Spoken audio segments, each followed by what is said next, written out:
Oke, kali ini kita akan membahas pemerintahan di masa liberal yang salah satunya ada kabinet yang berlangsung selama 1 tahun dan itu merupakan yang sering kita ketahui, yaitu Kabinet Wilopo. Kabinet Wilopo ini sendiri berdiri sejak 1952 sampai 1953.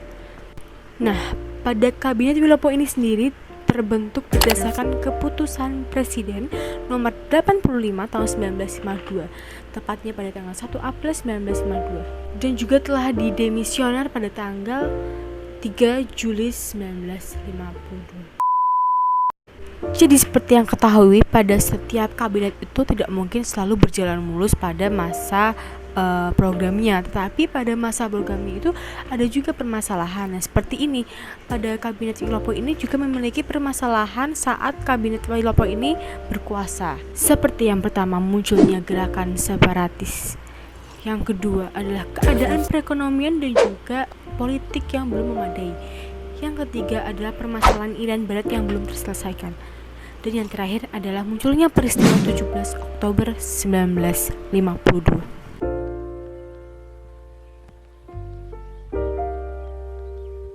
Peristiwa 17 Oktober 1952 itu terjadi karena adanya sekelompok perwira militer yang memaksa Presiden Soekarno untuk mengubah atau membubarkan parlemen.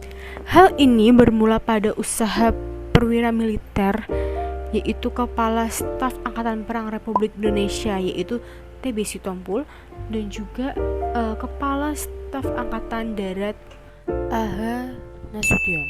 Nah, si Kepala Staf Angkatan Darat A.H. Nasution ini memiliki ide atau berencana untuk melakukan hal pengefektifan pada prajurit TNI. Nah, bagaimana sih si A.H. Nasution itu melakukan cara tersebut? Jadi dalam upaya A.H. Nasution itu, dia akan melakukan untuk pemangkasan atau lebih memperkecil jumlah prajurit dari yang sebelumnya dengan jiwa yang tetap profesional dan juga tetap berdisiplin. Namun pada akhirnya pada tanggal 17 Oktober 1952 itu ada demo yang mendesak Presiden Soekarno untuk membubarkan DPRS. Namun Presiden Soekarno itu menolak tuntutan tersebut.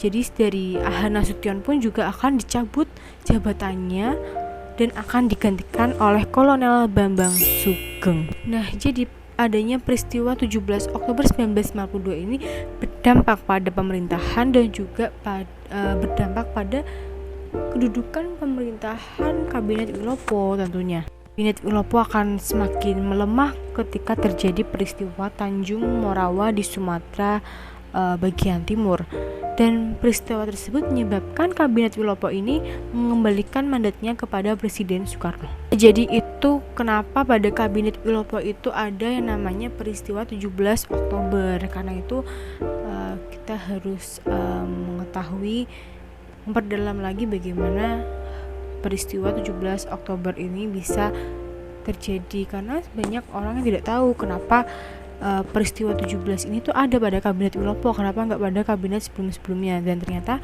dari ketahui ada seperti ini dan kita akhirnya mengetahui kenapa 17 Oktober ini ada pada Kabinet Wilopo. Jadi inilah penjelasannya. Terima kasih telah menonton dan enjoy. Selamat malam. Assalamualaikum warahmatullahi wabarakatuh.